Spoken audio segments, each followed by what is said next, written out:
तो चलिए आपको सीधा ले चलते हैं जयपुर, जहां पर जवाहर सिंह मैडम क्या कुछ कह रहे हैं, ये सुनते हैं।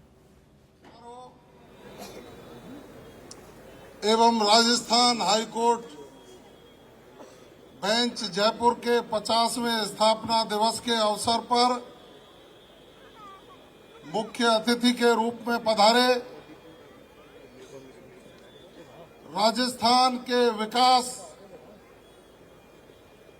और विकासोन्मुखी विजन को धरातल पर लाने का रात दिन प्रयास करके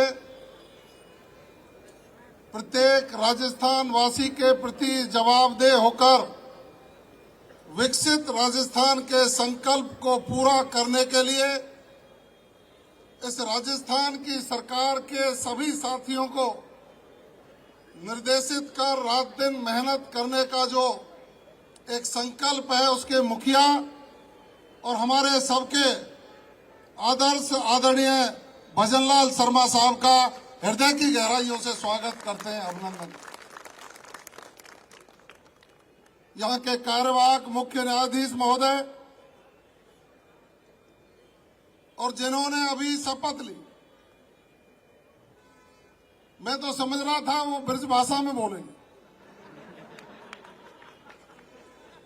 लेकिन राजस्थान का विकास तो हो गया भजनलाल साहब। ठेठ भरतपुर के दूर दराज के गांव में रहने वाला व्यक्ति पढ़ लिखकर मां बाप के आशीर्वाद से राजस्थान हाईकोर्ट में वकालत करते हुए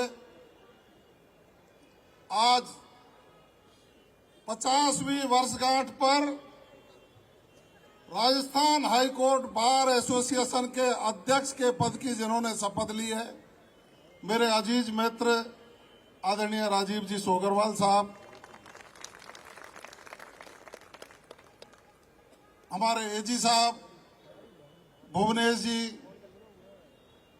दीपेश जी महासचिव निर्वाचित हुए, और हमारे ही साथी सोमेश जी, संदीप जी और सभी मंच पर बैठे अतिथिगण और विशेष रूप से मंच के समक्ष विराजमान राजस्थान उच्च न्यायालय पीठ के जयपुर पीठ के सभी सम्मानित न्यायाधिपतिगण और मंच के समक्ष यहां से और प्लेटों तक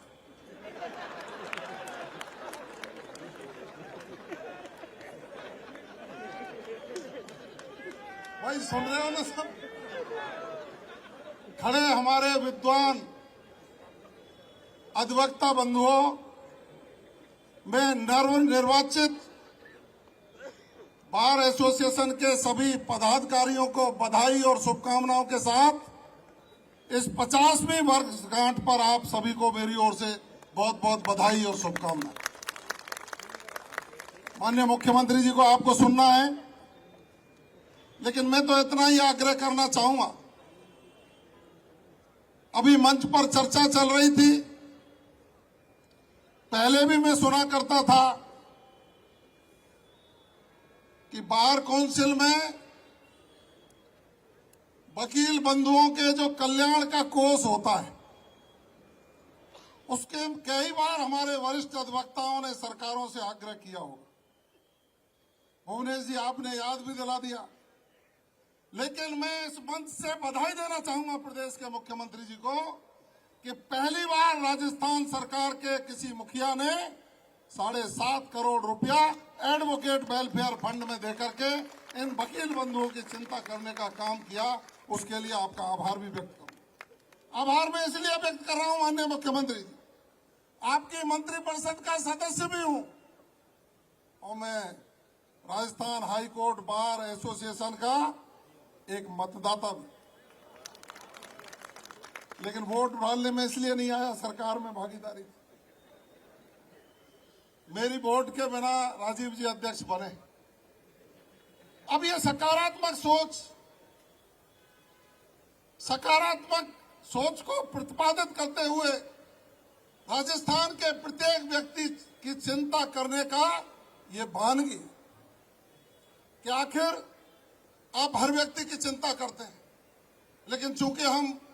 राजस्थान उच्च न्यायालय की जयपुर पीठ में खड़े हैं, पूरे देश में राजस्थान उच्च न्यायालय की जयपुर पीठ का सुलभ, सस्ता और निष्पक्ष न्याय निधि में एक नाम है कि यहां हमेशा पीड़ित को न्याय मिलता है। सभी पक्षों की दलीलों को सुनकर और दलील देने के लिए जो हमारे साथी काला कोट पहन करके न्यायपति के सामने जब खड़े होते हैं तो बिना किसी लोभ लालच के, बहुत बड़ी बात देखिए, सैकड़ों वकील ऐसे हैं, हजारों की भी संख्या होगी, किसी व्यक्ति पर यदि फीस नहीं होती है तो मैंने वकीलों को फ्री वकालत करते हुए देखा है, यहां हाथ खड़े कर सकते हैं। मैं नतमस्तक होता हूं आप सब लोगों को, क्योंकि वकील के ऊपर कानून की व्याख्या करने का जिम्मा है और कानून की व्याख्या करके हम पीड़ित को न्याय दिलाने का काम करें, यही वकील का सबसे बड़ा धर्म होता है। और उस धर्म को निभाने में यह जयपुर उच्च न्यायालय हाईकोर्ट की पीठ के सभी अधिवक्तागण बखूबी उसका निर्वहन भी कर रहे हैं, पालन भी कर रहे हैं। ईश्वर से मेरी प्रार्थना है कि आप आगे बढ़ें, प्रगति करें, रात दिन मेहनत करें और आप सब लोग उचित न्याय दिलाने का प्रयास करते रहें। बहुत बहुत बधाई। राम राम साहब।